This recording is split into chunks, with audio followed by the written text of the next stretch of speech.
ये मुझे किडी हट की तरफ से पार्सल रिसीव हुआ है जो मैंने ऑर्डर किया था। ये पैकिंग तो बड़ी अच्छी लग रही है, सेफ़।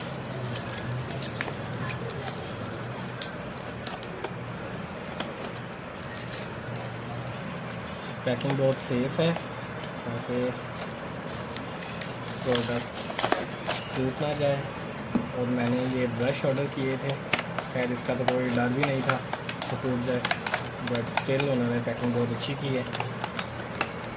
तो लेट्स सी कैसी क्वालिटी निकलती है।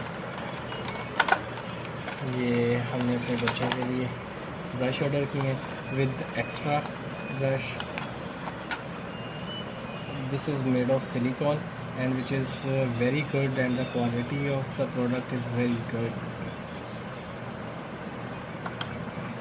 You can stick it to the glass and yeah, it's amazing.